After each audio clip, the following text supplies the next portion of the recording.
Hello friends, I am Trambak Nayak. Welcome back to our channel Biniyog. Market ধীরে ধীরে comeback করছে, যেটা খুবই ভালো সংকেত। আজকে শুক্রবার, সপ্তাহের শেষ দিন, তা সত্ত্বেও মার্কেট পজিটিভে আছে। তো ইমিডিয়েট যে খবর পাওয়া যাচ্ছে তাতে ইরান আর ইউএসের যুদ্ধে সিজফায়ার আছে, সেই জন্যই মার্কেটের এরকম একটু বেটার পজিশন দেখা যাচ্ছে। ক্রুড অয়েলের দাম অনেকটা কমছে। তো যেহেতু ক্রুড অয়েলের দাম কমছে, সেই জন্য আজকে দেখলাম অলরেডি আইটি স্টকগুলো একটু ডাউনে আছে। তবে এটা সাময়িক, বাদ বাকি সমস্ত স্টক কামব্যাক করছে। তো মার্কেট এরকমই, যখন মার্কেটের সেন্টিমেন্ট আস্তে আস্তে ভালো হতে থাকবে তখন ভালো স্টক তো হেভি স্পিডে কামব্যাক করবে, মাঝারি স্টক মাঝারি স্পিডে কামব্যাক করবে, আর একদম যেগুলো ভালো স্টক নয়, যদি আপনার পোর্টফোলিওতে সেরকম স্টক থাকে তো সেগুলোকেও লসে বিক্রি করার কোনো মানে হয় না। একদম পুরো লসে বিক্রি করার কোনো মানে হয় না। একটু কামব্যাক করার পর একটু ফেয়ার ভ্যালুতে এসে বিক্রি করা যেতে পারে। আমার মনে হয় যে যখন মার্কেট নেক্সট বুল রান যখনই স্টার্ট হবে, ফুল ফ্লেজে স্টার্ট হবে, তখন সব স্টকই কামব্যাক করবে।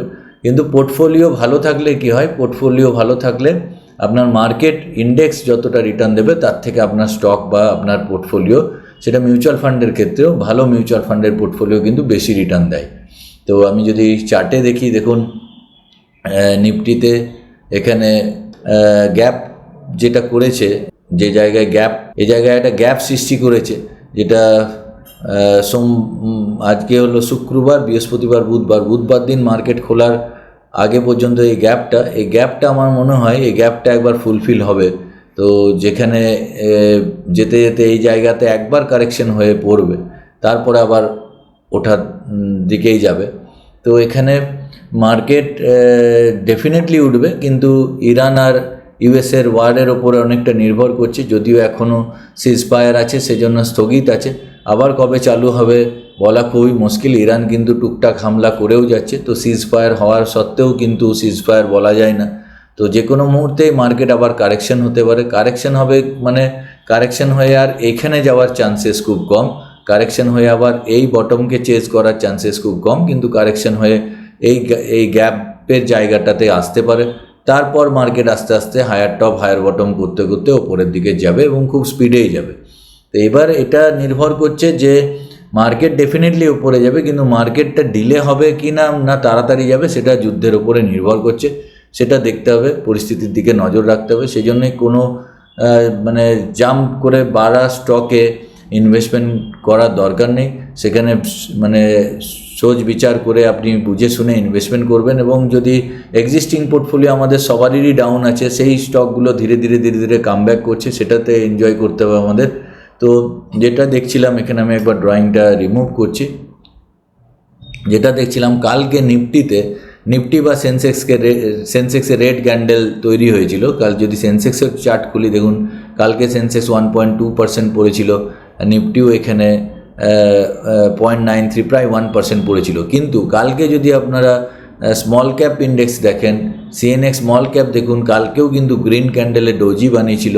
নিফটি জুনিয়রও যদি দেখেন, দেখুন গ্রিন ক্যান্ডেল ছিল। এবং নিফটি যদি স্মল ক্যাপ 250 ইন্ডেক্স আমরা দেখি, এখানে স্মল ক্যাপ 250 ইন্ডেক্সেও কিন্তু দেখুন এখানে গ্রিন ক্যান্ডেল আর কি ডোজি বানিয়েছে, রেড ক্যান্ডেল কিন্তু হয়নি। তো এটা একটা খুব ভালো সাইন যে স্মল ক্যাপ মিড ক্যাপ কিন্তু কামব্যাক করছে।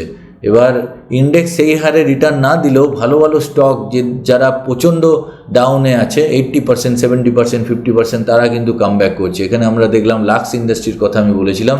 তো লাক্স ইন্ডাস্ট্রি দেখুন, আমি কিছুদিন আগে একটা ভিডিও বানিয়েছিলাম, সেখানে বলেছিলাম লাক্স ইন্ডাস্ট্রি আরও উপরে যাবে। আজকেও 6.6% প্রফিট প্লাসে আছে।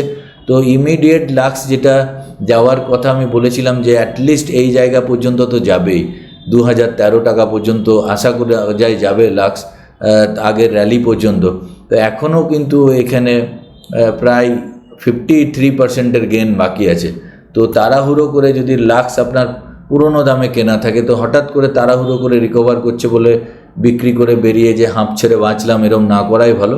এখানে ধীরে ধীরে যাবে, ওয়েট করতে হবে, এবং খুব ফাস্ট রিকভারি হচ্ছে। তো এরকম রিকভারি করতে গিয়ে কি হয়, কখনো কখনো এরকম আপসাইড এর পরে কিছুদিন হয়তো ডাউন সাইড থাকতে পারে, কিন্তু আবার আপসাইড নেবে, আবার ডাউন সাইড হবে, আবার আপসাইড নেবে। কিন্তু একটা জিনিস যে যখনই পড়বে তখন আগের টপটা, যেটা আগের বটমটা যেটা আছে সেখানে টাচ করবে না, আগের টপটাকে ভেঙে নতুন টপ বানাবে, আবার বটমে আসবে, আবার নতুন টপ বানাবে। তো এইভাবেই এগোতে থাকবে। তো আজকে আমরা যে একটা স্টক নিয়ে আলোচনা করব, সেই স্টকটা ফান্ডামেন্টালি খুব ভালো কোম্পানি, এবং কোম্পানিটা আমরা সচরাচর আমরা যখনই সার্ভিসিং করতে যাই গাড়ির বা বাইকের, তখন আমরা প্রায়ই বলি যে ইঞ্জিন অয়েল চেঞ্জ করার সময় যে ক্যাস্ট্রলের ডালো ইঞ্জিন অয়েল, যে ক্যাস্ট্রল মানে ইঞ্জিন অয়েল, মোবিল বলে অনেকে, কিন্তু মোবিল একটা কোম্পানি। তো ইঞ্জিন অয়েল হচ্ছে মেন, আমরা মানে মানে চলতি কথায় মোবিল বলা হয়, কিন্তু অ্যাকচুয়ালি আমরা ইঞ্জিন অয়েলই ভরি। তো ক্যাস্ট্রল ইন্ডিয়া আমি এখানে জাস্ট খুললাম। তো ক্যাস্ট্রল ইন্ডিয়া হচ্ছে খুব ভালো একটা ব্র্যান্ড, এবং এটা দীর্ঘদিনের কোম্পানি, 125 বছরের কোম্পানিটার জাস্ট এই বছর কমপ্লিট করলো, যেটা মেনলি ব্রিটিশ কোম্পানি ছিল। তো অল ওভার ওয়ার্ল্ডে এরা ব্যবসা করে, এবং লুব্রিক্যান্ট এই জাতীয় অয়েলের ওপরেই এদের মেন ফোকাস। তো আমি জাস্ট কিনে দেখাচ্ছি, দেখুন Castrol India principally engaged in the business of manufacturing and marketing automotive industrial lubricants related services। তো কি পয়েন্টস যেগুলো আছে, তো এখানে দেখুন মোটামুটি মার্কেট শেয়ার দেখুন, এর মার্কেট শেয়ার আছে 51%। কোথায় না, as for Q2 FY24 company enjoys market share 51%। It has 39% market share in car segment, মানে 39% কার সেগমেন্টের মার্কেট শেয়ার, আর 28% share in motorcycle and 20% in commercial vehicle segment. তো এটা একটা বিরাট বড় ব্যাপার যে এত পার্সেন্ট মার্কেট শেয়ার, মানে যা ইঞ্জিন অয়েল ইউজ হচ্ছে কারে তার 38% ক্যাস্ট্রলে যাচ্ছে, এবং যা ইউজ হচ্ছে মোটরসাইকেলে তার 28% ক্যাস্ট্রলে যাচ্ছে। এবং ডিস্ট্রিবিউশন চ্যানেল, এখানে the company distribution network includes 350+ distribution and 800 sub distributors. তো বড় ডিস্ট্রিবিউশন চ্যানেল আছে, এবং ম্যানুফ্যাকচারিং ক্যাপাবিলিটিস, এখানে বিপি জিও বিপি পার্টনারশিপ। এবং এখানে আমি একটা জায়গায় পড়ছিলাম যে ডেটা সেন্টারের বিজনেস যেভাবে ইন্ডিয়াতে আগামী দিনে গ্রো হবে, এবং আমাদের গভর্নমেন্টও যেটা ফোকাস করছে যে ইন্ডিয়া পরবর্তী ক্ষেত্রে ডেটা সেন্টারের হাব হবে। তো ডেটা সেন্টার যেগুলো ইউজ করা হয়, আমি পড়ছিলাম এদের কোয়ার্টারলি যেগুলো রিপোর্ট বেরোয়, তো সেখানে ম্যানেজমেন্ট আলোচনা করছে যে ডেটা সেন্টারে কুল করার জন্য এক রকমের লুব্রিকেন্ট দরকার পড়বে। তো সেই লুব্রিকেন্টের ওপরে কিন্তু ক্যাস্ট্রল কাজ করছে, এবং ক্যাস্ট্রলের কাছে সেই ধরনের লুব্রিকেন্ট আছে, যে কারণে ডেটা সেন্টারকে কুল করার জন্য লাগবে। তো আগামী দিনে যখন ইন্ডিয়াতে, যেহেতু আমাদের প্রাইম মিনিস্টার ফোকাস করছেন যে ডেটা সেন্টার আমরা বানাবো এখানে, তো বড় বড় ডেটা সেন্টার তৈরি করার সময় কিন্তু এই ধরনের লুব্রিকেন্ট দরকার হবে, সেখানে কিন্তু ক্যাস্ট্রলের বিরাট বড় ভূমিকা থাকবে। তো এটা মানে আপকামিং বিজনেস 3-4 বছর পরে হয়তো দেখা যাবে, কিন্তু এটা একটা বিরাট অ্যাডেড অ্যাডভান্টেজ। ক্যাস্ট্রল এমনি ওভারঅল যদি কোম্পানির দিক থেকে আমরা দেখি, মার্কেট ক্যাপ 17,000, একটা মিড সাইজ কোম্পানি। কোম্পানিটির রিটার্ন অন ইকুইটি 45.9%, আর রিটার্ন অন ক্যাপিটাল এমপ্লয়েড আছে 60.3%, মানে কোয়াইট হ্যান্ডসাম। এবং সবথেকে বড় ব্যাপার, ডেট টু ইকুইটি রেশিও 0.03, মানে কোম্পানির ডেট নেই বললেই চলে।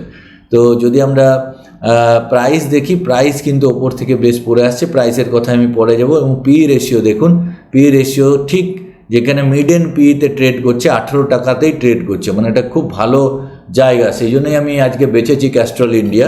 তো মিডেন পিতে ট্রেড করছে। আর এখানে পিয়ার কম্পারিজনে যারা আছে, Gulf oil, Veedol corporate, Savita oil, Panama petroleum, Gandhar oil, GP petroleum, এদের মোটামুটি পির মধ্যে ক্যাস্ট্রলের পি আছে 18.47, বাদ বাকির পি সব 12-এর কাছাকাছি। তো ক্যাস্ট্রলকে একটু লুব্রিকেন্ট সেগমেন্টে মধ্যে সবথেকে হাই পি আছে, এবং হাই পি থাকা একরকমের হেলদি, যে লোকে দাম দিচ্ছে যে ক্যাস্ট্রল আগামী দিনে ওপরে যাবে।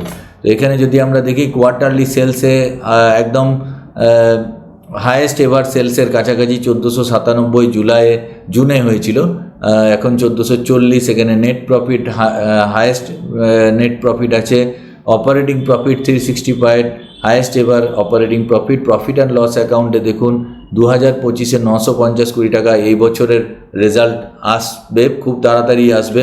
আমার মনে হয় 950-কেও ছাড়িয়ে ওপরে যাবে। তো হায়েস্ট এভার নেট প্রফিট, এবং কোম্পানির ব্যালেন্স শিটে রিজার্ভে দেখুন 1406 কোটি টাকা আছে, ভালো রকম রিজার্ভে আছে, এবং ফিক্সড অ্যাসেট 334 কোটি টাকা, CWIP-তে 72 কোটি টাকা। মানে নতুন এক্সপ্যানশন করার জন্য, নতুন ইনোভেশন করার জন্য প্রায় 72 crore রুপিস কোম্পানি এখানে ইনভেস্টমেন্ট করছে। তো এটাই যখন এই প্ল্যান্টগুলো প্রোডাকশানে চলে আসবে তখন এই CWIP-টাই ফিক্সড অ্যাসেটে চলে যায়। তো এখানে যদি আমরা দেখি শেয়ার হোল্ডিং প্যাটার্নে দেখি, তো শেয়ার হোল্ডিং প্যাটার্নে 51% একদম একই জায়গায় প্রোমোটার হোল্ডিং রেখেছে। আর FII-এর কাছে কিন্তু হ্যান্ডসাম হোল্ডিং আছে, DII-এর কাছে আছে 14%, আর পাবলিকের কাছে আছে 24%। আর এটাই একটা দেখবার জিনিস হচ্ছে যে টোটাল রিটেল আউটলেট রিচ 2015-তে 80,000 রিটেল আউটলেটে রিচ করতো, সেখানে 2025-এ 1.5 লাখ রিটেল আউটলেটে রিচ করছে ক্যাস্ট্রল। তো এবং রুরাল আউটলেট পেনিট্রেশনে দেখুন, যেখানে আগে রুরাল আউটলেট পেনিট্রেশনে কোনো ফিগারই ছিল না, এখন দেখা যাচ্ছে প্রায় 40,000 35,000 এরকম ফিগার আসছে। মানে ওভারঅল ডিস্ট্রিবিউশনকে কোম্পানি জোর দিয়েছে, এবং ভারতবর্ষের মতো বড় কান্ট্রিতে কিন্তু ছোট ছোট জায়গায়, রুরাল জায়গাতেও কিন্তু ক্যাস্ট্রলের পেনিট্রেশন আসছে। তো এবার যদি আমরা দেখি এখানে চার্ট আমরা খুলি,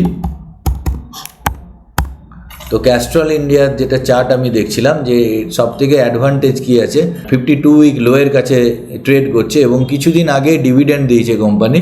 এখানে 23 মার্চের কাছে ডিভিডেন্ড দিয়েছে, এখানে 23 মার্চে ডিভিডেন্ড দিয়েছে, এখন দেখুন 5 টাকা 25 ডিভিডেন্ড দিয়েছে, আর কিছুদিন আগেও দিয়েছিল 3 টাকা 50। তো আমরা যদি ডিভিডেন্ড ইল্ডও এর দেখি ক্যাস্ট্রলের, তো ডিভিডেন্ড ইল্ড এখানে সম্ভবত পাওয়া যাবে, এখানে ডিভিডেন্ড ইল্ড 4.88%, মানে খুব ভালো ডিভিডেন্ড দেয়। অথচ কোম্পানির স্টকের অ্যাপ্রিসিয়েশনেরও এখানে কিন্তু একটা ভালো অপরচুনিটি আছে। তো এখানে 52 উইক লোয়ের কাছে ট্রেড করতে করতে একটু ওপরে উঠেছে, এবং 300 ডে মুভিং অ্যাভারেজের নিচে আছে। এবং এখানে যদি আমরা আরও মুভিং অ্যাভারেজ লাগাই, তাহলে এখানে 200-এরও নিচে আছে, 50-এরও নিচে আছে, 5-এরও নিচে আছে। তো একটা আইডিয়াল কন্ডিশন ক্যাস্ট্রলে এখানে আমি দেখতে পাচ্ছি। এবং আমি যেটা ইমিডিয়েট টার্গেট দেবো, যে আমার মনে হয় যে এখান থেকে ক্যাস্ট্রল যখন একটু কামব্যাক করবে মার্কেট ভালো হওয়ার পরে, তো 222 টাকা রেঞ্জে কিন্তু প্রায় 24%-এর গেন আসতে পারে। তারও একটু ওপরে যদি 52 উইক হাইয়ে আমরা যদি বিক্রি করি, তাহলে মোটামুটি 232 টাকা রেঞ্জে যেতে পারে।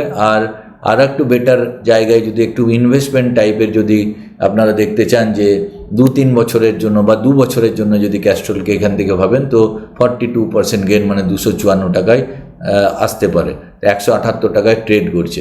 তো আমি এই চ্যানেলে কোনো রেকমেন্ডেশন করি না, আমি এই চ্যানেলে জাস্ট আলোচনা করি, আমি যেভাবে স্টক অ্যানালিসিস করি সেটাই আপনাদের সঙ্গে ডিসকাস করি।